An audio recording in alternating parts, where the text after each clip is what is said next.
துலாம் ராசி அன்பு சொந்தங்களுக்கு வணக்கங்க. எவ்வளவோ கஷ்டப்பட்டீங்க.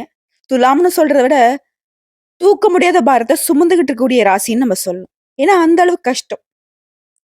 வெளிய சொல்ல முடியாம எத்தனையோ நாட்கள் சட்டுன்னு கண்ணுல தண்ணி வந்துரும். இது துலாம் ராசி ஆணா இருக்கட்டும், பெண்ணா இருக்கட்டும் உண்மை. ஆனா இவங்க பாசம் வைக்கிறவங்களுக்கு கொஞ்சம் கூட இவங்க மேல கருணையே கிடையாது. தேவைக்கு மட்டும் திரும்பி பார்ப்பாங்க. தேவை முடிஞ்சதும் இவங்க எங்க இருக்கான்னு கூட கண்டுக்க மாட்டாங்க. ஆனா இவங்களுக்கு இவங்க பார்த்து பார்த்து எல்லாம் பண்ணிட்டு இருக்காங்க இல்லையா? அவங்க கிட்ட என்ன எதிர்பார்ப்பு தெரியுமா? பாசமா ஒரு வார்த்தை. சாப்பிட்டியா? எங்க இருக்க? என்ன பண்ற? இத மட்டும் தான் எதிர்பார்க்கறீங்க. உண்மைதானே? அத அவங்க கேட்டுட்டாலே, அட பரவாயில்லைங்க அவங்க கேட்கலனாலும் பரவால்ல. அவங்க அவமானப்படுத்தாலும், அசிங்கப்படுத்தினாலும் திரும்ப திரும்ப திரும்ப போயிட்டு அவங்களுடைய தேவைகளை பூர்த்தி செய்யக்கூடிய துலாம் ராசி. உங்களுக்கு நவம்பர் மாதத்துல பாதி நாட்கள் கழிஞ்சிடுச்சு. இனி வரக்கூடிய நாட்கள் கண்டிப்பா எனக்கு நல்லா இருக்க போறதில்ல. இதுதான் உங்க மைண்ட் செட்டா இருக்கு. ஆனா இப்போ நமக்கு ஒரு நாள் நல்லதோ ஒரு நாள் கெட்டதோ அது எல்லாத்துக்கும் காரணகர்த்தாவா நவகிரகங்களுடைய அமைப்பின் காரணமா தான் நடக்குது. ஓகேங்களா?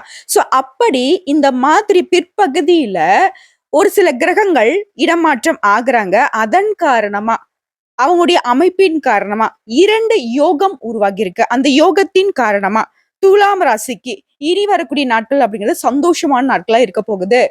உங்களுடைய கஷ்டங்கள் மறைய போகுதுன்னு நான் சொல்றேன். அது என்னன்னு தெளிவான விளக்கத்துக்கு போகலாம்.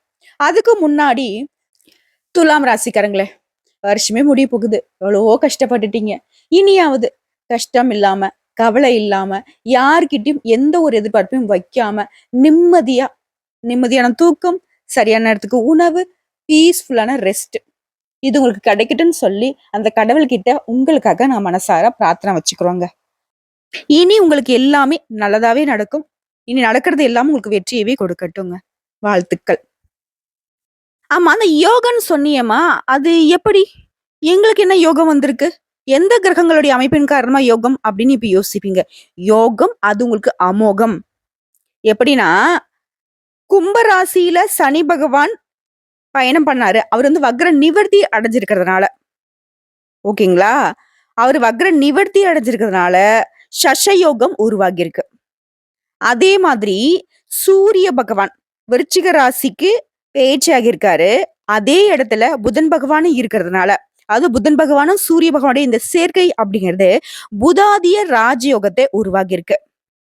இந்த 2 ராஜயோகம் தான் உங்களுக்கு நல்ல காலத்தை கொடுத்திருக்கு. அதே மாதிரி ஒரு சில கிரகங்கள் வந்து தன்னுடைய இடத்தை வந்து மாத்தி இருக்காங்க. இப்ப எந்தெந்த கிரகங்கள் எந்தெந்த ராசியில் இருக்காங்கிறத பார்க்கலாமா? திருக்கணித பஞ்சாங்கத்தின்படி நவகிரகங்களுடைய சஞ்சாரத்தை வச்சு பாக்குறப்போ சூரிய பகவான் விருச்சிக ராசியில இப்ப இருக்காரு. அதே விருச்சிக ராசியில தான் ஆல்ரெடி சூரிய பகவான் கூட புதன் பகவானும் சேர்ந்து இருக்காரு. சோ இதனால்தான் அந்த யோகம் உருவாகி இருக்கு. என்ன யோகம்? புதாத்திய ராஜயோகம். அடுத்த செவ்வாய் பகவானை பொறுத்தவரைக்கும் கடக ராசியில இருக்காரு. ரிஷபத்தை பொறுத்தவரைக்கும் குரு பகவான் சஞ்சாரம் செய்யறாரு. சுக்கிர பகவான் தனுசு ராசியிலையும், சனி பகவான் கும்பத்திலையும், மீன ராசியில ராகு பகவானும், கன்னி ராசியில கேது பகவானும் சஞ்சாரம் பண்றாங்க. அதே மாதிரி நாளுக்கு நாள் இடம் மாத்தக்கூடிய சந்திர பகவானை பொறுத்த வரைக்கும் இந்த காலகட்டத்துல மேஷம், ரிஷபம், மிதுனம், கடகன்னு சொல்லிட்டு தொடர்ந்து பயணம் பண்ணிக்கிட்டு இருக்காரு. புரியுதுங்களா? இது எல்லாத்தையும் அடிப்படையா வச்சு பாக்குறப்போ துலாம் ராசிக்கான பலன்கள் அப்படிங்கிறது தர்ம அதர்மங்களுக்கு ஏற்ப பலன் தரக்கூடிய சுக்கிர பகவானை ராசி அதிபதியாக கொண்ட துலாம் ராசி அன்பர்களே. எப்படிங்க? நம்ம நல்லதை செஞ்சாலும் சரி, கெட்டதை செஞ்சாலும் சரி, சனி பகவானை போல இவரும் அதுக்கு தகுந்த மாதிரி பலன்களை கொடுக்கக்கூடியவர் தான் சுக்கிரன். குரு பகவானுக்கு இணையான சூப்பரான கிரகம்னாக்க சுக்கிர பகவான். ஒருத்தங்களுக்கு இவர் நல்ல நிலைமையில இருக்காருனாக்கா ஏகபோக வாழ்க்கை. சுக்கிர பகவானை ராசி அதிபதியாக வச்சிருக்கிறதுனால திடீர் அதிர்ஷ்டம் இவங்களுக்கு வரும். இவங்க எல்லாம் வந்துட்டு யாராலும் கவுக்கவே முடியாது. பாக்குறதுக்கு வேணா உங்களுக்கு ரொம்ப அல்பமா, ரொம்ப கேவலமா உங்களுக்கு கண்ணுக்கு தெரியலாம். துலாம் ராசிக்காரங்கள இந்த வீடியோ பதிவு வந்து உங்களுக்கு யாரெல்லாம் அசிங்கப்படுறா உங்களுக்கு வந்து ஃபார்வர்ட் பண்ணி விடுங்க. ஏன்னா துலாம் ராசியை பொறுத்த வரைக்கும் அவ்வளவு சீக்கிரம் சீப்பா எடை போட்டுடாதீங்க. அவங்களுடைய வளர்ச்சி அப்படிங்கிறது உங்களுக்கே கண்ணுக்கு தெரியாத வளர்ச்சி. அவங்க இப்ப நினைச்சா கூட உட்கார்ந்த இடத்துல இருந்து தனக்கான அதிகாரத்தை உருவாக்க முடியும். கோட்டை கட்டி வாழக்கூடியவங்க. தன்னுடைய கோட்டைக்கு யார் வரணும் வரக்கூடாதுங்கிறது இவங்க தான் முடிவு பண்ணுவாங்க. அதே மாதிரி என்னதான் நமக்கு எல்லாமே சாதகமா இருந்தாலும் நியாய தர்மத்துக்கு கட்டுப்பட்டு வாழக்கூடியவங்க காரணகர்த்தா இவங்களுடைய ராசி அதிபதி. உங்களை பொறுத்த வரைக்கும் சூரிய பகவான் இப்ப உங்க ராசியில 2ஆம் வீட்ல அமர்ந்திருக்காரு. இதனால திட்டம் போட்டு செலவு செய்வீங்க. பணத்தட்டுப்பாடு இருந்தாலும், அந்த பணத்தட்டுப்பாடு தலைக்கு மேலேயே தாண்டவம் ஆடுனாலும், உங்கள ஒண்ணும் பண்ண முடியாது. சமாளிச்சிருவீங்க. மனைவி, மக்கள் கூட உங்களுடைய மனநிலைய புரிஞ்சுக்காம இருந்து தொல்லை கொடுத்தாலும் சரி, அதையும் ரொம்ப நிதானமா, நியாயமா சமாளிச்சிருவீங்க. எவ்வளவு இடைஞ்சல் வந்தாலும் சரிங்க, நியாயமா நடந்துக்கூடியவங்க. உங்களுடைய கருத்துக்கு யாராலயும் மறுப்பு சொல்லக்கூடியத அளவுக்கு நியாயமா பேசக்கூடியவங்க. நியாயமான கருத்துக்கள கொண்டவங்க. அதே மாதிரி உங்களுடைய ஃப்ரெண்ட்ஷிப் கிட்டயும் நியாயமானவங்க கிட்ட பழகுவீங்க. கொஞ்சம் அப்படி இப்படி இருக்கிறவங்க கிட்ட ஃப்ரெண்ட்ஷிப் இருக்கும். பட் அவங்கள விட்டு ஒதுங்கி நிப்பீங்க. ஏன்னா ஏன்? என்னன்னா என்ன? பார்த்தா மட்டும் பேசுற மாதிரி. சோ இத அடிப்படையா வச்சு பார்க்கிறப்ப கூட இந்த காலகட்டத்துல உங்களுடைய குணத்த பார்த்து மத்தவங்க பகை வளர்த்துக் கொள்வதற்கு வாய்ப்பு இருக்கு. உங்களுக்கே விரோதம் வர்றதுக்கு வாய்ப்பு இருக்கு. இப்ப என்னங்க பண்ணணும்னு யோசிச்சீங்கன்னா, உங்களுடைய நல்லது கெட்டத மத்தவங்க கிட்ட பகிர்ந்துக்காதீங்க. அதே போல மத்தவங்க தப்பா இருந்தா, அத அவங்க கிட்ட வந்துட்டு எடுத்து சொல்றதுக்கு ஒரு பிரயோஜனம் கிடையாது. இத மட்டும் நீங்க தவிர்த்துடணும். நியாயமா பேசுறீங்க, தர்மத்த வழிநடத்துறீங்க அப்படின்னா, அது உங்களுக்குள்ளேயே ஃபாலோ பண்ணீங்க. உங்க ஃப்ரெண்ட்ஸ் கூட ஏத்துக்க மாட்டாங்க. அதே மாரி மத்தவங்க கிட்ட திணிக்காதீங்க. இல்லப்பா இப்படி இருக்கக்கூடாது அப்படின்னா தேவையில்லாத அட்வைஸ் பண்ணாதீங்க. ஓகேவா? அடுத்ததா சந்திர பகவானுடைய சஞ்சாரம் அப்படிங்கிறது உங்களுக்கு நன்மைகள தரக்கூடிய விதத்துல இருக்கு. புதிய முயற்சிகள்ல ஈடுபட்டீங்க அப்படின்னாக்கா, அது நல்லதா இருக்கும். உங்களுக்கு ஆல்ரெடி இருக்கக்கூடிய வீண் கெட்ட பெயர் மாறும். உங்கள யாரெல்லாம் அசிங்கப்படுத்துனாங்க, அவமானப்படுத்துனாங்க, கெட்ட பெயர் உருவாக்குனாங்களோ, அவங்களே தலைகுனியக்கூடிய அளவுக்கு உங்களுடைய நிலை உயரும். அதே நேரத்துல உங்கள வேணான்னு ஒதுக்குனவங்க, நீலாம் ஒரு ஆளான்னு எடை போட்டவங்க, உங்ககிட்ட உதவி கேட்டு மண்டியிட்டு நிப்பாங்க. இது கடவுள் எடுத்த முடிவு. ஓகேவா? அடுத்து செவ்வாய் பகவான பொறுத்தவரைக்கும் 10ஆம் இடத்துல இருக்காரு. இந்த 10ஆம் இடம் அப்படிங்கிறது உங்களுக்கு உயர்ந்த நிலையை கொடுக்குது. நீங்க தாழ்ந்த நிலையில ஒருத்தர்கிட்ட போய் பணிந்து போக வேண்டிய சிக்கலான காலகட்டத்துல இருந்தாலும், அத மாத்துது. உயர்வான நிலையில கண்டிப்பா இருக்க போறீங்க. சிக்கலான காலகட்டத்த சரி செஞ்சுக்க போறீங்க. தெய்வ பக்தியில மனசு செல்லும். அதே மாரி நீண்ட நாள் பிரார்த்தனைகள இந்த காலகட்டத்துல நிறைவேத்தி வைப்பீங்க. அடுத்த புதன் பகவான பொறுத்தவரைக்கும், சூரிய பகவான் 2ஆம் இடம் இல்லையா? இவரும் அதே 2ஆம் இடத்துல இருக்காரு. இதனால வரவு எட்டனா, செலவு பத்தனா, இந்த நிலையில கடன் வாங்கி நீங்க கஷ்டப்பட்டிருந்தாலும், அந்த நிலை சரியாகும். ஏன்னா, இவங்க 2 பேருடைய அமைப்பு தான் உங்களுக்கு புதாதிய ராஜயோகத்தை உருவாக்கியிருக்கு. சோ புத்தி வேலை செய்யும். சமயோகித புத்தியின் காரணமா எல்லா கஷ்டமான காலகட்டத்தையும் அழகா கடந்து வந்துருவீங்க. தொழிலை மேம்படுத்த நீங்க நினைக்கிறீங்க அப்படின்னாக்க, நேரம் காலம் பார்க்காம உழைப்பீங்க. அதற்கு ஏத்த உயர்வையும் பெறுவீங்க. அடுத்து குரு பகவான பொறுத்தவரைக்கும் உங்க ராசிக்கு 8ஆம் இடத்துல இருக்காரு. இது தொழிலுக்கு அரசாங்கத்துக்கிட்ட இருந்து உங்களுக்கு தொல்லைகள் வந்திருந்தா, அது மறையும். தேவையில்லாத உறவுக்காரங்க வீட்ல அமைதி கெடுக்கிறதுக்கு வாய்ப்பு இருக்கிறதுனால, உறவுக்காரர்கள் வகையில கொஞ்சம் கவனமா இருங்க. குருவ பொறுத்தவரைக்கும் உங்களுக்கு நல்லது செய்யணும்னு தான் நினைக்கிறாரு. மத்த கிரகங்களுடைய அமைப்பை பொறுத்து இவர் கொஞ்சம் சைலண்ட் ஆகுறாரு. அடுத்ததான் சுக்கிர பகவான பொறுத்தவரைக்கும் உங்க ராசிக்கு 3ஆம் இடத்துல அமர்ந்திருக்காரு. இதனால தடைப்பட்ட திருமண பேச்சுக்கள் இப்ப நடக்கும். துணிவோட எல்லா காரியத்தையும் செய்து முடித்து வெற்றி அடைவீங்க. அடுத்து சனி பகவான பொறுத்தவரைக்கும் உங்க ராசிக்கு 5ஆம் இடத்துல வராரு. தொழில் என்ன பண்ணணும் அப்படின்னாக்கா, இவர் தொழில்காரகன் இல்லையா? இவர் என்ன சொல்றாருன்னா, தொழில் எச்சரிக்கையா பண்ணுங்க. நீங்க உண்டு, உங்க வேலை உண்டுன்னு பாருங்க. உங்க வாடிக்கையாளர்கிட்ட கனிவா நடந்துக்கோங்க. கனிவான பேச்சுக்கள் உதட்டுல இருக்கட்டும். அதே போல வரக்கூடிய வாடிக்கையாளர்களுடைய தேவைகளை பார்த்து வியாபாரம் பண்ணுங்க.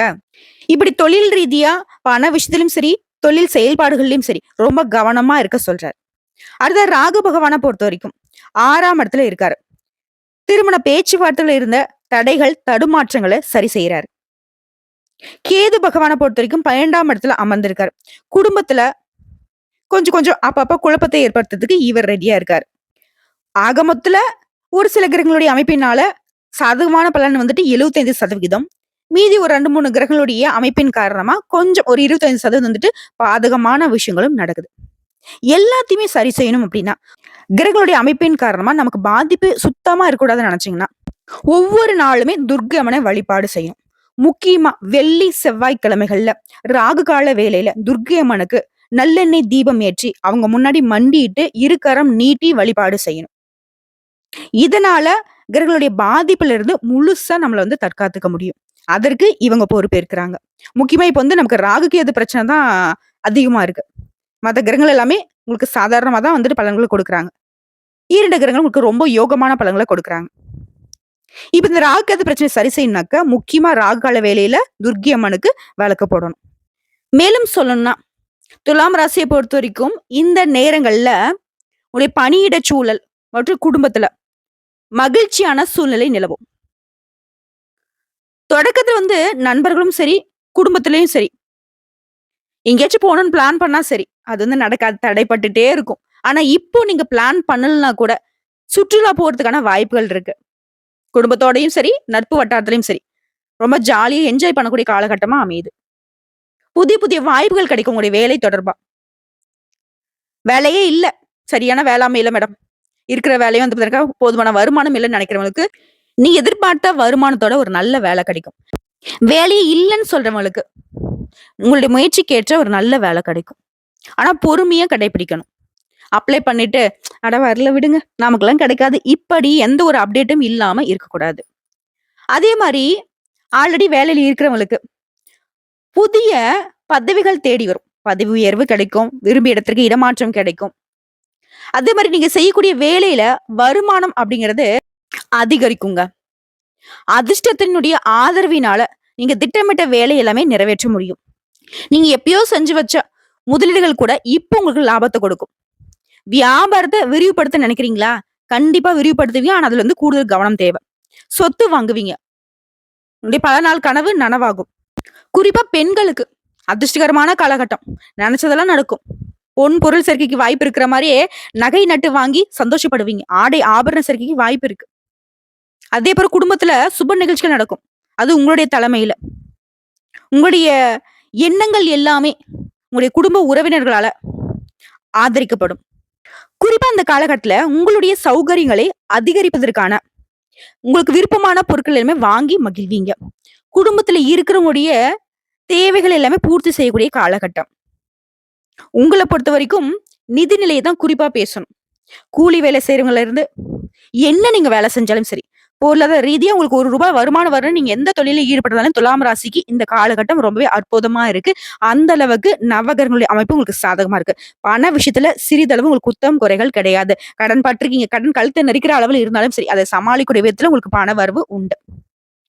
ஓகேவா? அதே மாரி உங்க பணம் வெளியில மாட்டிருந்தாலும் அந்த பணம் உங்களுக்கு திரும்ப கிடைக்கிறதுக்கான வாய்ப்புகள் அதிகம். உங்கள பொறுத்தவரைக்கும் இந்த காலகட்டத்துல அதிர்ஷ்டமான நிறம்ங்க. பச்சை நிறம். அதிகமா பச்சை நிறத்த பயன்படுத்துங்க. அதிர்ஷ்டம் உண்டாகும். அது மட்டும் இல்லாம அதிர்ஷ்டம் நிலைக்கும். பணவரவு குறைவே இருக்காது. செலவுகள் கட்டுக்குள்ள வரும். திருமண வயதுல இருக்கவங்களுக்கு வரன் தேடி வரும். அது உங்களுக்கு விருப்பமான வரனே அமையும். கணவன் மனைவிக்கு இடையே இருந்த கருத்து வேறுபாடுகள் மறைந்து ரொம்பவே அந்யோன்யமா இருக்க போறீங்க. அலுவலகத்துல இதுவரைக்கும் உங்களுக்கு இருந்து வந்த நெருக்கடிகள் விலகும். உற்சாகமா செயல்படுவீங்க. உற்சாகமா வளம் வர போறீங்க. புதுசா வேலைக்கு முயற்சி செய்றவங்களுக்கு சாதகமான பதில் கிடைக்கும். வியாபாரத்துல நீங்க எதிர்பார்த்தபடி நடக்கும். கடைய வேற இடத்துக்கு மாத்தணும்னு நினைக்கிறீங்களா? இப்ப நீங்க செய்யலாம். அதுக்கு ஏற்ற மாதிரியான இடம் அமையும். குடும்பத்தை ஆளும் பெண்களுக்கு மகிழ்ச்சியான காலகட்டம். அக்கம் பக்கம் இருக்கிறவங்க எல்லாம் வந்து உங்களுக்கு ஆதரவா இருப்பாங்க. அந்த அளவுக்கு குடும்பத்துல மகிழ்ச்சியான சூழ்நிலை நிலவுது. வேலைக்கு செல்லக்கூடிய பெண்களுக்கு அலுவலகத்துல உற்சாகமான சூழ்நிலை காணப்படும். சொன்னல பெண்களுக்கு ரொம்ப அதிர்ஷ்டமான காலகட்டம். உங்களை பொறுத்த வரைக்கும் அதிர்ஷ்டமான எண்ணுங்க 2, 4.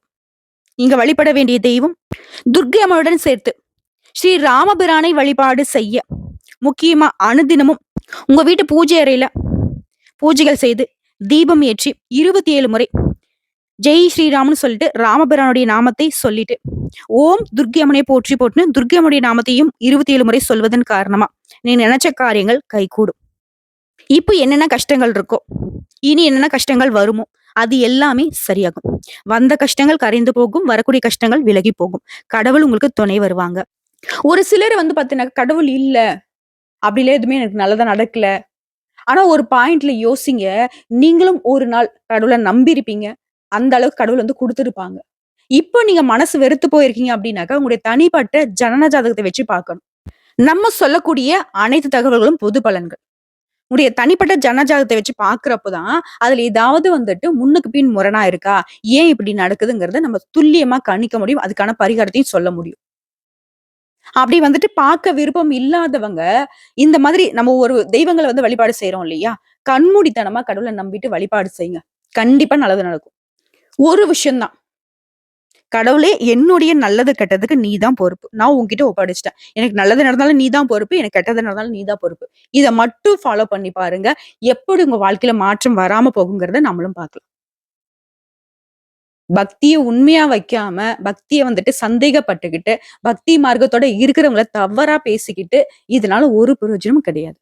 யார் என்னன்னு தெரியாதவங்களே வந்துட்டு இவ்ளோ மோசமா பேசுற அளவுக்கு உங்களுக்கு கடவுள் வந்து உங்களுக்கு மனசே இல்லாம படைச்சுட்டாரா? இல்லல்ல. நம்ம மனுஷங்க தானே. அன்புக்கு தானே அடிமையா இருக்கோம். வலிக்குதுல்ல. அன்பு இருக்கிறதுனால தான் உங்களுக்கு வலிக்குது. அன்பு இருக்கிறதுனால தான் இவ்ளோ கோவப்படுறீங்க. கடவுள் அப்போ உங்களுக்குள்ள இருக்காருங்கிறத உணர்ந்துக்கோங்க. நல்லதே நடக்கும். நல்லது மட்டுமே நடக்கும். இது வந்து பார்த்தீங்கன்னா, தப்பா பேசுறவங்களுக்காக மட்டும் தான். நம்ம எல்லாரும் கடவுள் துணை இருக்காங்கிறத நம்புறதுனால மட்டும் தான் ஒவ்வொரு நாளையும் கடந்து போயிட்டு இருக்கோம். கடவுள நம்புங்க. கடவுள தவிர்த்து வேற யாரும் உங்களுக்கு துணை வரமாட்டாங்க. வாழ்க வளமோடு, நலமோடு. நன்றி, வணக்கம். ஜெய் ஸ்ரீராம்.